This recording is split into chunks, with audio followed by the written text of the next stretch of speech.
I want you to imagine spending 10 years of your life building something from absolutely nothing. No funding, no connections, no safety net.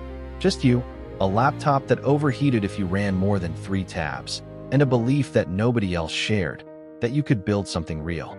Now imagine the people who are supposed to love you the most, watching you build that, watching you bleed for it, and deciding it would be easier to just take it from you. That's not a hypothetical. That's exactly what happened to me. And by the end of this story, you're going to understand why I don't feel a single ounce of guilt for what I did next. My name doesn't matter. What matters is what I learned the hard way. Blood doesn't make someone trustworthy. It just makes betrayal hurt more. 10 years ago, I was 23 years old, sleeping on a mattress on the floor of a 1-bedroom apartment, because I'd put every dollar I had into an idea. I built it brick by brick, with my own hands, during nights when I should have been sleeping and weekends when my friends were out living their 20s without me. I missed birthdays. I missed a funeral I still regret missing. There were months I genuinely didn't know if I'd be able to pay rent.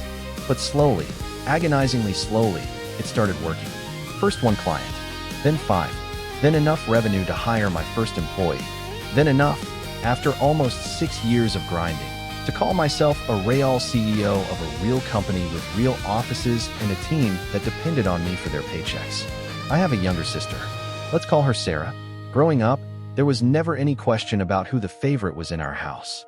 So when Sarah graduated from a prestigious business school with top honors, my parents started calling me with an agenda. Sarah has such incredible business instincts. Don't you think she could really help take your company to the next level? I should have heard the warning bell right there. I didn't, so I said yes. I brought my sister into my company. Then I started noticing things. Decisions were getting made, important ones, and I was finding out about them after the fact.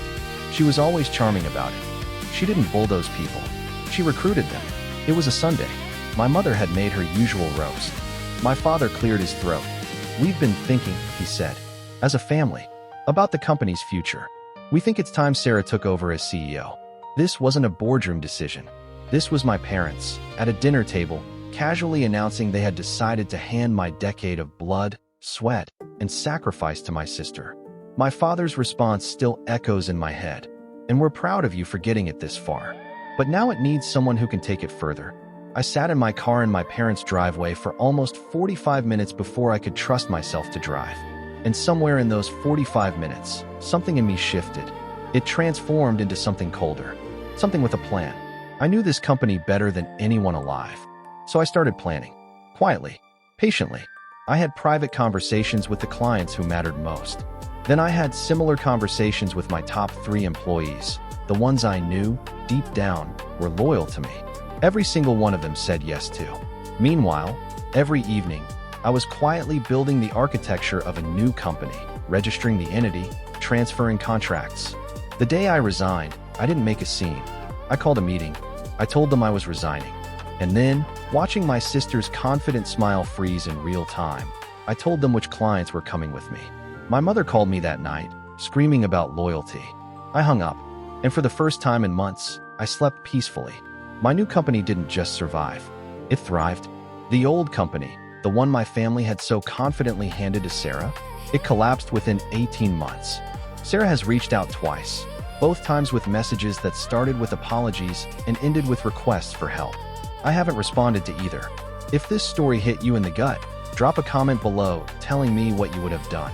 And if you want more stories like this, hit subscribe.